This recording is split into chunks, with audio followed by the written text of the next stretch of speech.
Location, quality, the best. Price, lowest. Stepstone presenting luxury 2 BHK Thinnai apartment just 69 lakhs near Porur Kattupakam. Audi offer registration free. இந்த பட்ஜெட்ல நம்ம போரூர்ல சான்ஸே இல்ல. தாவேகா மீதான ஒரு அச்சம்னு பார்க்கலாமா சார்? அதை 100% அச்சம் தான். நீங்கள் பரந்தூருக்கு போகிறேன்னு சொன்ன உடனே எவ்வளோ பெரிய தடைக்கல்களை விதிச்சாங்க, அதுக்கப்புறம் அந்த மக்களை யாரையும் சந்திக்க விடாமல் என்ன மாதிரிலாம் பண்ணாங்க.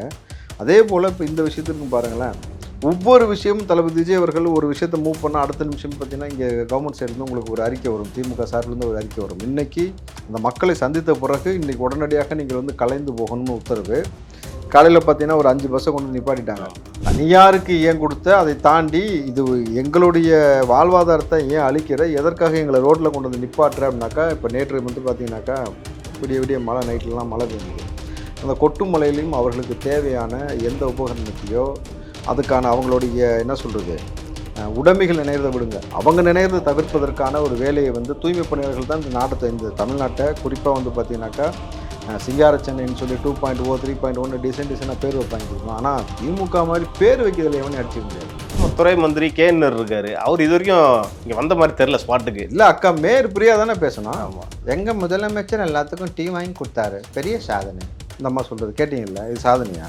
விஜய் அவர்கள் எடுக்கக்கூடிய முன்னெடுப்பு ஒவ்வொரு விஷயத்திற்கும் இப்படி ஒவ்வொரு பிரச்சனைக்கும் மக்களை களத்தில் இறக்கி அவங்கள கொண்டு வந்து உங்கள் முன்னாடி ஏற்றி நிப்பாட்டுறதுலையோ அவங்க அத்தனை பேரையும் அழைச்சிட்டு வந்து கோட்டைக்கு முன்னாடி நிற்கிறதுலையோ எனக்கு எந்த பிரச்சனை இல்லைன்னு சொல்லியிருக்காரு. நம்மளுக்கு நாளை இதை வந்து அடுத்த கட்டத்திற்கு கொண்டு போவதற்கு பெரிய வாய்ப்பாக இருக்கிறது. அப்போது நீங்கள் சொல்கிறது அந்த பணியாளர்களுடைய பணியை திரும்ப கொடுக்க போகிற மாதிரியான ஒரு விஷயமாகவே தெரியல. நாங்கள் ப்ரைவேட் கொடுத்தது தான், உங்களுக்கு பாதுகாப்பான சில விஷயங்கள்லாம் கிடைக்கும். என்ன விஷயம் கிடைக்குன்னு இன்டெப்த்தாக சொன்னீங்க. ஏன் சார் விஜய் ஒரு ஸ்பாட்டுக்கு வந்திருந்தாருன்னா இது வந்து நீ ட்ரிபிள் மடங்கு ஆயிருக்கும் சார். இது வரக்கூடிய நபர்களுக்கு இது பெரிய இடையூறு. பள்ளமேட்டில் விழுந்து யாராவது உயிரிழப்பு ஏற்பட்டுச்சுனாக்கா தளபதியை சொல்லுவாங்களா, திமுக சொல்லுவாங்களா? நீ வேணால் திமுக ஓப்பன் சேலஞ்சு முதல்வர் அவருடைய தலைமையில் ஒரு இடத்துல அதே டேட் அன்றைக்கி ஒரு மாநாடை போட சொல்லுங்கள், இல்லை ஒரு ஆடல் மாடல் நிகழ்ச்சி கூட நடத்த சொல்லுங்கள். அவங்க அதான் நடத்துவாங்க வழக்கமாக. சேலத்தில் வந்து காவல் நடத்துன மாதிரி கூட நடத்துங்க. இப்போ நான் வரும்போது எனக்கே ஒரு இது, ஐயோ நம்ம இந்த பாதையில தான் வந்தோமான்ட்டு எனக்கே ஒரு டவுட் ஆயிருச்சு. தோணுன ஒரு விஷயம் என்னன்னா, இது வந்து வீம்புக்குனே அரசாங்கம் பண்றாங்கன்றது என்னுடைய பதிவு. இது எனக்கு கொஞ்சம் கூட பிடிக்கல. கடைசியாக மூஞ்சி பார்த்துங்க, யாரெல்லாம் மண்ணள்ளி போடணுமோ ஒரு கை போடுங்கன்னு ஞாபகம் இருக்கா? பாய்க்கரிசி மண்ணை போட சொல்லுவாங்க. கடைசியாக யாரெல்லாம் மண்ணு போடணுமோ போட்டுக்கணுவாங்க. நீ தோணுன குழியில் நீங்கள் தான் திமுக ஆட்சி தான் போய் படுக்க போகுது. இந்த ஆட்சிக்கு எல்லாரும் ஒரு வாட்டி பார்த்துட்டு மண்ணை வர போகிறதுக்கான வேலை செய்வாங்க. நான்லாம் 2 கையில் ஒரு 5 கை மண்ணை அள்ளி போடுவேன், மகிழ்ச்சியாக போயிட்டு வாங்கன்னு சொல்லி இந்த 2 ஆட்சிக்கு சமாதி கட்டுவதற்கான வேலையை தொடங்குவோம்.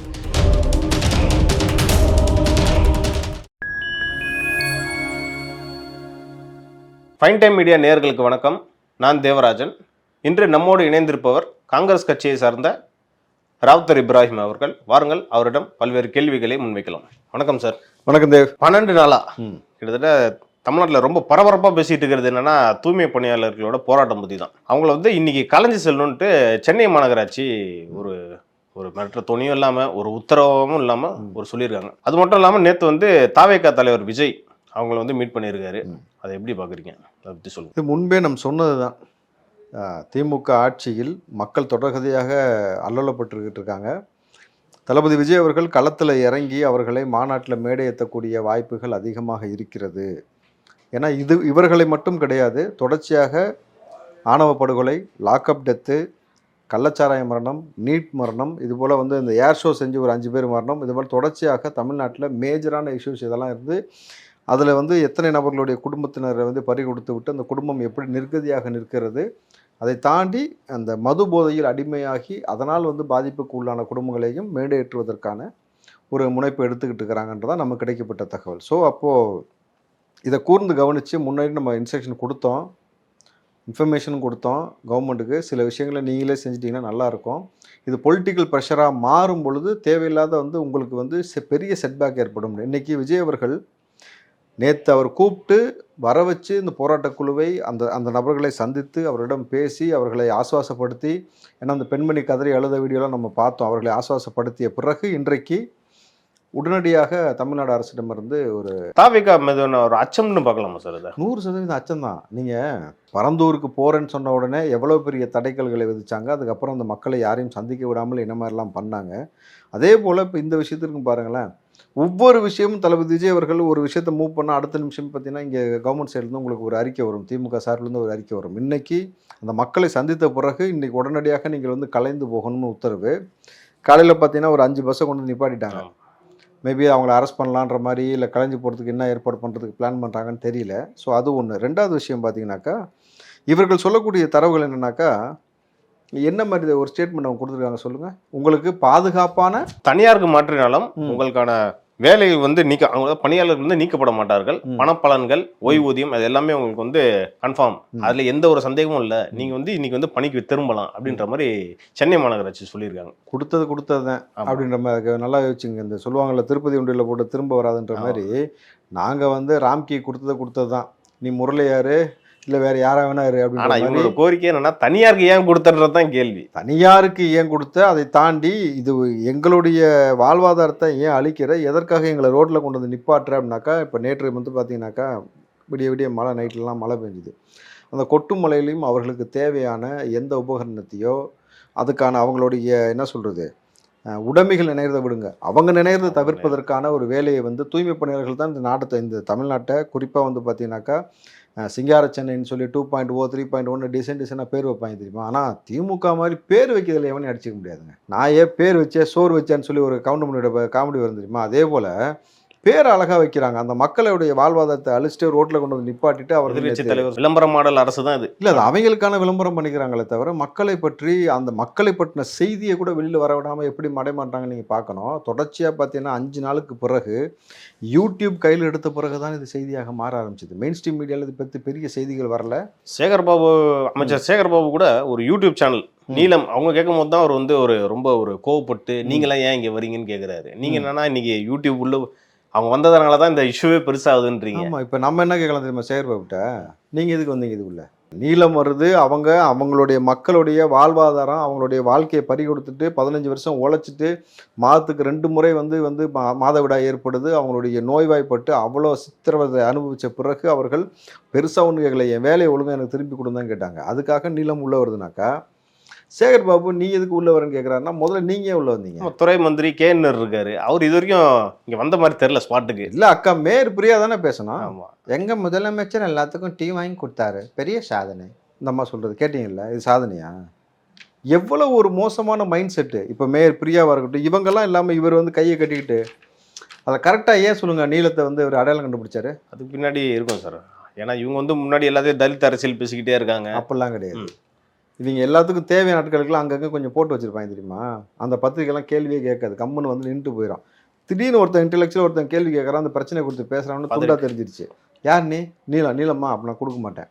இந்த ஒரு கான்செப்டில் போகிறாரு. ஆனால் விஜய் அவர்கள் எடுக்கக்கூடிய முன்னெடுப்பு ஒவ்வொரு விஷயத்திற்கும் இப்படி ஒவ்வொரு பிரச்சனைக்கும் மக்களை களத்தில் இறக்கி அவங்கள கொண்டு வந்து உங்கள் முன்னாடி ஏற்றி நிப்பாட்டுறதுலையோ அவங்க அத்தனை பேரையும் அழைச்சிட்டு வந்து கோட்டைக்கு முன்னாடி நிற்கிறதுலையோ எனக்கு எந்த பிரச்சனையும் இல்லைன்னு சொல்லியிருக்காரு. நம்மளுது நாளை இதை வந்து அடுத்த கட்டத்திற்கு கொண்டு போவதற்கு பெரிய வாய்ப்பாக இருக்கிறது. அப்போது நீங்கள் சொல்கிறது அந்த பணியாளர்களுடைய பணியை திரும்ப கொடுக்க போகிற மாதிரியான ஒரு விஷயமாகவே தெரியல. நாங்கள் ப்ரைவேட் கொடுத்தது தான், உங்களுக்கு பாதுகாப்பான சில விஷயங்கள்லாம் கிடைக்கும். என்ன விஷயம் கிடைக்குன்னு இன்டெப்த்தாக சொன்னியா? நீ சொல்லலை. ஈயம் பூசின மாதிரி பூசாத மாதிரி ஒரு அறிக்கை கொடுத்தே தவிர உங்களுக்கான சம்பளம் இவ்வளவு தான் நிர்ணயிச்சு சொல்லு, பழைய சம்பளமே தொடரும் அதையா சொன்னியா? புதிய சம்பளம் எவ்வளோ, பழைய சம்பளமா அதை சொல்லலை.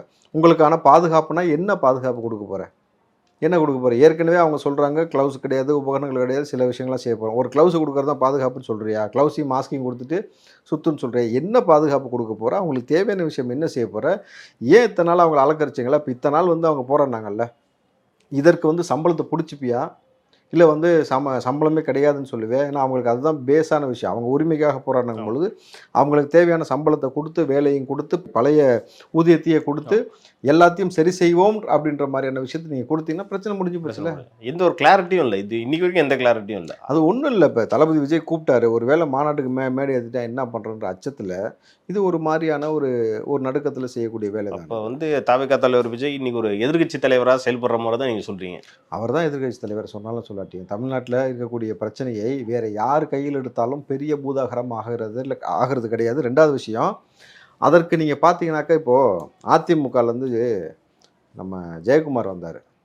அவர் வந்த பொழுது மேற்பிரியா என்ன சொன்னாங்க, அவங்க போன வாட்டி 10 மண்டலம் கொடுத்தாங்க சொல்லிச்சு அந்தம்மா. இப்போ நீ இப்படி தானே கவுண்டர் போட்டு உட்காந்துருக்க. தளபதி விஜய் உள்ள வந்துட்டு போய் என்ன கவுண்டர் போட முடியும் உனக்கு? ஸோ இன்னைக்கு வந்து யார், அதாவது திராவிட கட்சி 2 பேரும் இருந்தாலும் இவங்களாம் கை காட்டிக்கிறதுல ரொம்ப ஜித்து அப்படின்னு சொல்றீங்க. நீ தான் பெரிய ஆளு, நீ இல்ல நான் தான் 50 பேரை கொண்டேன், இல்ல நீ தான் 100 பேரை கொண்ட, இப்படிதான் மாத்தி மாத்தி ஒரு இவ்வளவு எத்தனை வருஷத்தை ஓட்டிட்டாங்க. அப்போ சரியான இடத்துல தவறே செய்யாத ஒரு நபர் வந்து கேள்வி கேட்கும் போது ஏற்படக்கூடிய இம்பாக்ட் பெரிய இம்பாக்ட். நீங்க சீமான் கூட போனாரு கரெக்டுங்களா, போய் இதுக்காக ஒரு போராட்டம்லாம் பண்ணாரு, அது ஒரு செய்தியாக கடந்து போயிடுச்சு. கவர்மெண்ட் சைட்லேருந்து ஒரு பயமோ ஒரு அறிக்கையோ அடுத்த கட்ட நகர்வோ வரல. இப்போ விஜய் கூப்பிட்டு பேசிட்டாரு, வருது. ஏன்னா விஜய் அவர்கள் ஸ்பாட்டுக்கே வரதா இருந்தது. அதுதான் ரொம்ப முக்கியமான விஷயம். யோசிச்சு பாருங்களேன். ஆமாம் சார், நான் அதை கூட கேட்கணும்னு நினச்சேன். ஏன் சார் விஜய் ஒரு ஸ்பாட்டுக்கு வந்திருந்தாருன்னா இது வந்து நீ ட்ரிபிள் மடங்கு ஆயிருக்கும் சார். இது அதாவது அவருக்கு ஸ்பாட்டுக்கு வரக்கூடாதுன்னெலாம் கிடையாது, வந்தால் பொதுமக்களுக்கு இடையூறு ஏற்படும். இப்போ நீங்கள் இப்போ வந்துட்டாருன்னு வச்சுங்க, சென்ட்ரல் நீங்கள் ட்ரெயினை பிடிக்கிறதுக்கு அவ்வளோ கூட்டம் அலமோதிட்டு இருக்க இடத்துல அவர் வந்து நின்னான்னா ஆப்வியஸ்லி 2 பக்கமும் ரோடு பிளாக் ஆயிரும்.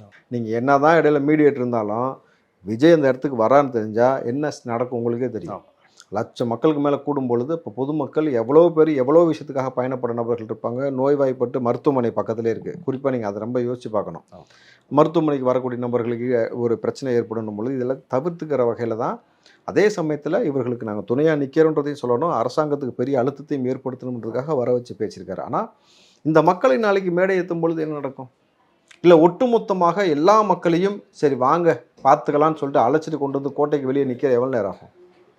அது பெரிய ஒரு தலைவலி ஏற்படுத்தணும் பொழுது இதை திமுக புரிந்து கொள்ளணும். புரிந்து கொள்ளாமல் நீங்கள் விஜய் அவர்கள் செய்யக்கூடிய ஒவ்வொரு முன்னேற்பாடுக்கும் இடையூறு விளைவிக்கிறது தான் நீங்கள் ஒரு அரசாங்கம் வந்து இங்கே வந்து முனைப்பாக இருக்கீங்களே தவிர சரி செய்வதற்கு வழி இல்லைன்னும் பொழுது உங்களை வந்து கூடிய சீக்கிரம் வீட்டுக்கு அனுப்புறதுக்கான வேலையை தான் தொடரணும். வர 21ஆம் தேதி வந்து மதுரையில் வந்து தாவேகா மாநில மாநாடு 2வது மாநில மாநாடு நடக்குது. இது ஒரு 70% வந்து மாநாட்டுக்கான வேலைகள்லாம் முடிஞ்சிருச்சுன்ட்டு பொதுச் செயலாளர் சொல்றாரு, புசியானந்த் சொல்றாரு.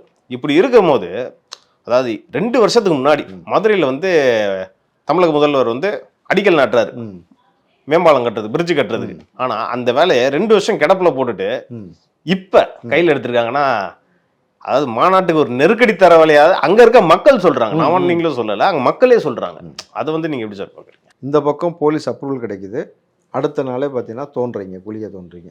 இது தாவேகா மாநாட்டுக்கு குழி தோன்றாங்களா? அப்ப அவங்க திமுக குழி தோண்டிக்கிறானுங்க, இது தெரியாம செய்யறானுங்க. இதுல எவ்வளவு பெரிய சிக்கல் இருக்குன்ட்டு நீ குழி தோண்டி போடுறேல, வரக்கூடிய பேர்ல வரக்கூடிய நபர்களுக்கு இது பெரிய இடையூறு. பள்ளமேட்டில் விழுந்து யாராவது உயிரிழப்பு ஏற்பட்டுச்சுனாக்கா தளபதியை சொல்லுவாங்களா திமுக சொல்லுவாங்களா? ஒன்னதான் சொல்லுவாங்க.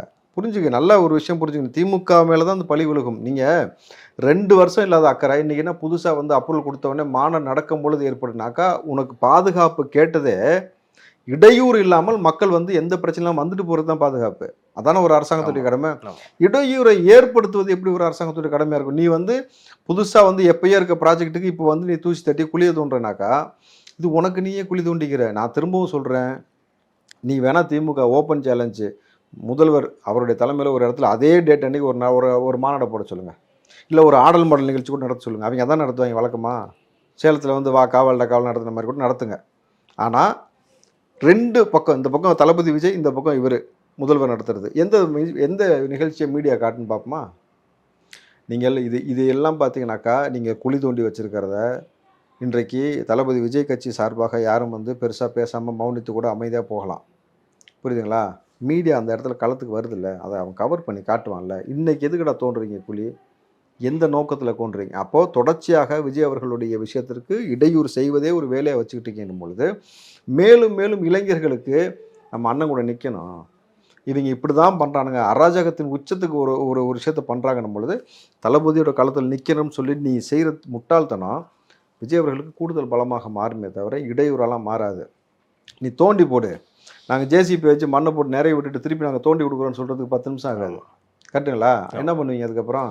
சரி சார், இப்போ தாவேகா தரப்புல மறுபடியும் கேள்வி கேட்கலாம் சார். இன்னும் மாநாட்டுக்கு 10 நாள் தான் இருக்குது, நீங்கள் இப்போ போய் தோன்றீங்களேன்னு ஒரு சின்ன ஒரு கம்ப்ளைண்ட் கூட கொடுக்கலாம். நீங்கள் ஏன் சார் இப்போ பண்ணுறீங்கன்ட்டு அது கேட்கலாமே சார். இப்போ நானே கேட்குறேனே, ஏன் இந்த வேலை உனக்கு? இப்போது நீங்கள் இது வந்து மக்களுக்காக நடக்கக்கூடிய ஒரு மாநாட்டை ஜனநாயக முறைப்படி எல்லா அனுமதியும் பெற்று செய்யும் பொழுது வரக்கூடிய நபர்களுக்கு ஒரு இடையூறு ஏற்படுத்துவது போல வந்து குழியை தோண்டி வைக்கிறீங்கன்றது மதுரை மண்ணில் இருக்கக்கூடிய மக்களே சொல்லக்கூடிய குற்றச்சாட்டாக இருக்கணும் பொழுது இப்போ விஜய் அவர்களுக்கான நெருக்கடியை நீங்கள் ஏற்படுத்துறீங்கிறது அப்பட்டமாக தெரிகிறது. இந்த நெருக்கடி எல்லாம் தளபதி விஜய் அவர்களுக்கு கூடுதல் பலமாக மாறி ஓட்டாக கன்வெர்ட் ஆகுமே தவிர திமுகவை நீங்கள் தோண்டின குழிக்குள்ளேயே படுகொலியில் உங்களை போட்டு 2026 சமாதி கட்டுறதுக்கான வேலையை தான் சரிங்களே. அது மதுரையிலேருந்து ஆரம்பிக்குதுன்றீங்க அப்போ? ஆமாம், மதுரையில் இது வரைக்கும் பாருங்க, எம்ஜிஆர் போட்ட மாநாடு, கலைஞர் போட்ட மாநாடு, விஜயகாந்த் போட்ட மாநாடு மிஞ்சிற அளவுக்கு இந்த மாநாடு இருக்கும். இது வரைக்கும் 500 ஏக்கரில் யாரும் மாநாடு போட்டதே கிடையாது. ரெண்டாவது விஷயம், நீங்கள் எல்லாம் காசு கொடுத்து குவார்டர் கொடுத்து எல்லாத்தையும் கூப்பிட்டு வந்து ஆடு மாடில் இது அது என்ன சொல்கிறது பட்டியல் அடிக்கிற மாதிரி அடைக்கிறது. இல்லாட்டி வந்து பார்த்தீங்கன்னாக்கா என்ன சொல்கிறது பாவம் அந்த வயசான அம்மாக்கள்லாம் பிடிச்சி இழுத்துட்டு வந்து உட்கார சித்திரவதைப்படுத்துவீங்க கரெக்டுங்களா? ஆனால் தன்னெழுச்சியாக நடக்குது. இப்போது போன முறை இப்போ தம்பி 80 ஏக்கர் தான் விக்கிரவாண்டியில். 80 ஏக்கருக்கு இவங்க கணிச்சதே 3 லட்சம் பேர். உளவுத்துறையால் கணிக்கப்பட்டது 3 லட்சம், வந்தது 8 லட்சம். இப்போ கணிக்கப்படுகிறது 15 லட்சம். எவ்வளோ பேர் வருவான்? 20-25 லட்சம் பேர் கூடுகிற மாநாடு இது வரைக்கும் வந்து எந்த தமிழ்நாட்டு வரலாற்றில் நடக்காத மாதிரியான ஒரு பிரம்மாண்டமான மாநாடு மதுரை களத்திலிருந்து ஆரம்பிக்குது. மதுரை மண்ணே ஒரு வித்தியாசமான களம். நண்டு சுண்டெல்லாம் அரசியல் பேசும். அதுங்க பண்ணுற அல்சாட்லாம் வேறு மாதிரி இருக்கும். நீங்கள் இது எல்லாத்தையும் மக்கள் கூர்ந்து கவனிக்கிறாங்கன்றது புரியாமல் நீங்கள் நெருக்கடின்ற பேரில் ஒவ்வொரு விஷயமும் செய்வது திமுகவை படுகொலியில் தள்ளுவதற்கான வேலை. இது ரொம்ப நாளைக்கு நீடிக்காது. இந்த ஆட்டம்லாம் எவ்வளோ நாள் செய்வீங்க சொல்லுங்கள்? அதிகபட்சம் இருக்கிற பவர் இருக்கிற வரைக்கும் இருக்கும். 6 மாதம். பவர்னு சொல்லாதீங்க. திமுக ஆட்சியில் பவருக்கும் கரண்ட்டுக்கும் சம்மந்தம் கிடையாது கரெக்டுங்களா? இவங்க ஆட்சியில் பவர் இருக்க மாட்டேது. எல்லா இடத்துலையும் பார்த்தீங்கன்னா பவர் ஷட் டவுன் தான். அதே போல் இவர்களுடைய ஆட்சியும் ஷட் டவுன் ஆகிறதுக்கான வேலையை தொடர்ச்சியாக அவர்களே முன்னெடுக்கிறாங்கன்னும் பொழுது நமக்கு அதில் ஒன்றும் பிரச்சனை கிடையாது. சரி, ஓகே சார். அந்த குழியில் எல்லாரும் சொல்லுவாங்க இல்லை கடைசியாக ஒரு வாட்டி மூஞ்சி பார்த்துலாம் பார்த்துங்கன்னு சொல்லுவாங்க. ஞாபகம் இருக்கா? அப்புறம் திறக்கும் சுடுகாட்டில் கடைசியாக மூஞ்சி பார்த்துக்கலாம் பார்த்துங்க. யாரெல்லாம் மண்ணாளி போடணுமோ ஒரு கை போடுங்கன்னுவாங்க. ஞாபகம் இருக்கா? பாய்க்கரிசி மண்ணை போட சொல்லுவாங்க. கடைசியாக யாரெல்லாம் மண்ணு போடணுமோ போட்டுருங்கன்னுவாங்க. நீ தோண்டின குழியில் நீங்கள் தான் திமுக ஆட்சி தான் போய் படுக்க போகுது. இந்த ஆட்சிக்கு எல்லாரும் ஒரு வாட்டி பார்த்துட்டு மண்ணை வர போகிறதுக்கான வேலை செய்வாங்க. நான்லாம் 2 கையில் ஒரு 5 கை மண்ணை அள்ளி போடுவேன். மகிழ்ச்சியாக போயிட்டு வாங்கன்னு சொல்லி இந்த ஆட்சிக்கு சமாதி கட்டுவதற்கான வேலையை தொடங்குவோம். ஏன்னா இன்னைக்கு வந்து போராட்டத்தை கைவிட வேணும்னு சென்னை மாநகராட்சி சொல்லிட்டு, ஆனால் கவுன்சிலர்கள் ஒரு பக்கம் வந்து மிரட்டுறாங்களாம். இப்போ நீங்கள் வந்து போறீங்களா இல்லையா? இன்னொரு பக்கம் என்னன்னா காசு கொடுத்து மயக்க பார்க்குறாங்க. உங்களை நான் இவ்வளோ கொடுத்துட்றேன், நீ கிளம்பு அப்படின்ற மாதிரி கவுன்சிலர்கள் மிரட்டுறதா அங்கே போராடுறவங்க வந்து சொல்கிறாங்க. அதை எப்படி பார்க்குறேன்? தடி எடுத்தவங்களாம் தணல்காரன் வாங்க கேள்விப்பட்டீங்களா? இவங்க சோத்துக்கு செத்தவனுங்க. பிரியாணி கடையில் போய் பாக்ஸிங் போடுறது ஞாபகம் இருக்கா உங்களுக்கு? பிரியாணி கடையில் வந்து சோத்துக்கு வந்து பாக்ஸிங் போட்டு அதுக்கு ஸ்டாலின் நேரடியாக போய் மன்னிப்பு கேட்ட வரலாறுலாம் இருக்குது. அப்போது யாரெல்லாம் என்ன மாதிரியான அட்ராசிட்டி பண்ணுறாங்கன்றது உங்களுக்கு தெரியுது இவங்க வரலாறு என்னன்ட்டு. சோத்துக்கே இவ்வளோ பண்ணுறவங்க இதில் இது இவ்வளோ பெரிய விஷயம் கவர்மெண்ட்டுக்கு பொழுது அப்போ இந்த கவுன்சிலர்கள் யார் சொல்லி செய்வாங்க? அவனாக வந்து செஞ்சுட்டு அந்த பாமர மக்களை போய் மிரட்ட வேண்டிய அவசியம் இல்லை. நீங்கள் பாமர மக்களை நிர்கதியாக நிற்கக்கூடிய மக்களை மிரட்டுற வீரனா கிடையாது. அதுக்கு பேர் என்ன தெரியுமா? நான் சொல்லிடுவேன், நான் சொல்ல வேணாம், பசங்களே போடுவாங்க கீழே கமெண்ட்டில் பார்த்துக்க.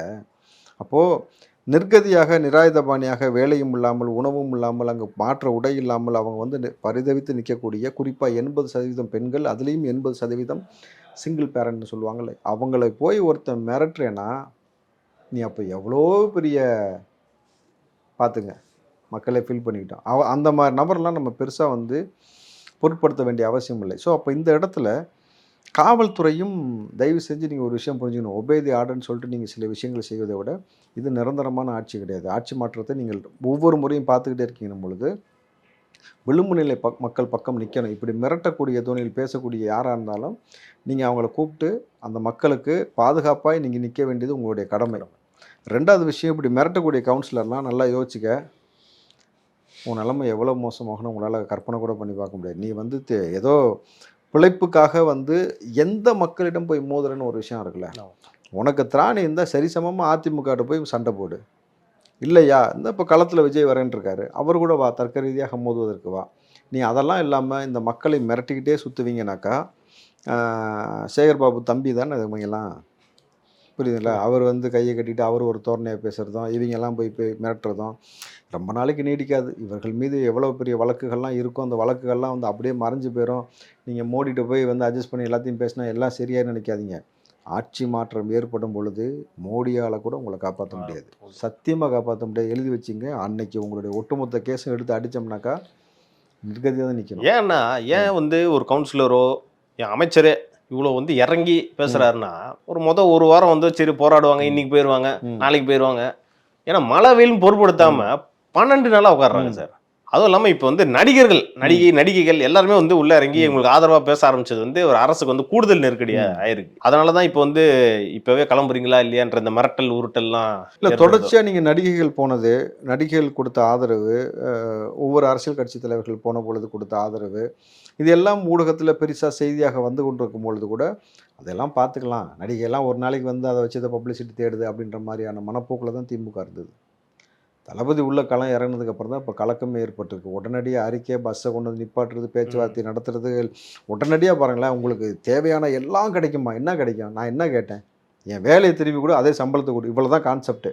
நீ புதுசாக உனக்கு கொடுக்குறோம், சைஸாக கொடுக்குறோம், இதெல்லாம் கேட்டோம் நம்ம. என்னடா கொடுக்க போகிறோம்? அதையா தெளிவாக சொல்கிறான்னா அதுவுமே சொல்லலை. அப்போது ஏமாற்றுவது, வெற்று அறிக்கை கொடுத்து நம்மளை ஏமாற்றுவதில் திமுகவை வல்லவர்கள், அவங்கள அடிச்சிக்கவே முடியாது. இதனால என்ன சொல்லுவாங்க, விதவிதமாக பேர் வைக்கிறது, அதுக்கான விஷயத்தை செய்கிறதுல திமுக தான் பெரிய ஆட்கள் போது இவ்வளோ பெரிய ஆலமரம். இல்லை சார், அடித்தட்டு மக்களுக்கே நாங்கள் தான் இருக்கோன்ற சொல்கிறாரு சார். திராவிட மாடல் ஆச்சுன்னா எல்லாருக்கும் எல்லாம் சமூக நீதினு பேசுகிற முதல்வர் ஏன் இங்கே வந்து உங்களுக்கு நான் இந்த வசதிகள் செஞ்சு கொடுக்குறேன், இதை செஞ்சு கொடுக்கல சொல்லியிருக்கலாமே, மந்திரியே சொல்லாமே.